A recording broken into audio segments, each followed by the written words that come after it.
Hello everyone and welcome again. My name is Nicole Benevenia, if we have not met, and I am a parishioner here at St. John's. I also work as a campus minister at Merrimack College in Massachusetts, and I am also the wife of the Reverend Nathan Bourne. That isn't very Christian of you. In my childhood, I heard this all the time from my parents and grandparents whenever my siblings and I were misbehaving. Now, in their defense, they were just trying to avoid an ER visit or some serious house damage. But this phrase and the implications behind it stuck with me. As I grew older, being Christian translated into something murky like, be nice to people who love you. Not starting fights, keeping the peace. How many of us still carry around that idea that what it means to be a person of faith or a follower of Jesus is to be nice to everyone and not make a fuss? Today we're celebrating the life, ministry, activism, and martyrdom of Martin Luther King Jr. And for me this year, the most inspirational and condemning quality of King's life and legacy is his total clarity of vision. Yes, a vision of justice and restoration for Black and African American people in this country, but also of justice for laborers and human rights for those crushed by militarism. He did not shrink from drawing clear lines between right and wrong, between love and hatred or apathy. He accepted the reality that standing for justice would mean that institutions and individuals would stand in opposition to him. He made enemies. And looking at his remarkable life, my childhood definition of Christian totally fails. Love your enemies, do good to those who hate you, bless those who curse you. Pray for those who abuse you. Often our focus in this passage is on the loving part of loving our enemies, and that's understandable. It's a very hard, sometimes almost impossible task. But as we honor Martin Luther King Jr. today, as we continue to navigate a country where white supremacy and racial injustice rear their ugly heads, perhaps we should meditate first on having enemies in the first place. Maybe we need to sit with the possibility of being hated, cursed, and abused in the name of love. Because the line before our gospel passage today is, "Woe to you when all speak well of you," because that is what your ancestors did to the false prophets. And in that I hear, woe to you who avoid conflict and truth-telling at all costs. Woe to you who translate Christian as being well-liked.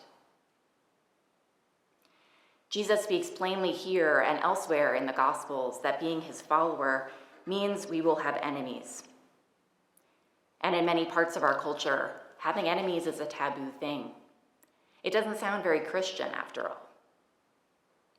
Having enemies seems at odds with love, if you equate love with niceness, politeness, getting along with everyone. I don't know about you, but I don't associate any of those qualities with Jesus. But powerful love that tells the truth and liberates and heals and welcomes in those who have been cast aside. That's what I associate with the love of God. In a letter from a Birmingham jail, King famously criticizes the white moderate, who is more devoted to order than justice, who prefers a negative peace, which is the absence of tension, to a positive peace, which is the presence of justice. The uncomfortable reality is we will face opposition and sometimes make enemies when we follow our conscience and our calling, when we live honestly in truth and love. Because radical love is provocative. Love, not niceness. love, not a cheap unity. Avoiding tension, discomfort, or making enemies should never be the goal of the person of faith. King called out people in the church, specifically white Christians, for being more cautious than courageous and remaining silent behind the security of stained glass windows. Of course, we still have the loving part of loving our enemy to contend with. These days, it's not so much the how, but the why that's been troubling me. In moments of doubt and despair, I interpret this mandate as a kind of challenge issued by Jesus to prove our loyalty, to distinguish ourselves as Christians, not as a practice that will actually affect change in the world. But yesterday, I listened to an episode of Brené Brown's podcast that gave me a different framework. She argued that real unity, what I imagine is this positive peace that is the presence of justice, requires accountability for us as individuals and as a culture. But she's learned something important in her research on shame, that shame undermines accountability and destroys our ability to empathize. Brené's research has demonstrated that when we choose to respond to hatred or opposition by shaming or dehumanizing, instead of choosing to respond with dignity and love, we actually set the stage for more violence. When we use shame as a tool for justice, we only dig ourselves in deeper. So the commandment to love our enemies might not just be the right spiritual thing to do, it might actually be the most effective practical tool that we have for healing. Naming, recognizing, and then loving our enemies is no doubt the harder and longer road. But it is a road that honors the presence of Christ in each of us, even as we reach for that moral and spiritual clarity that is King's legacy. I want to leave us with a reflection challenge for the week ahead. Who do you stand with? And what do you stand for?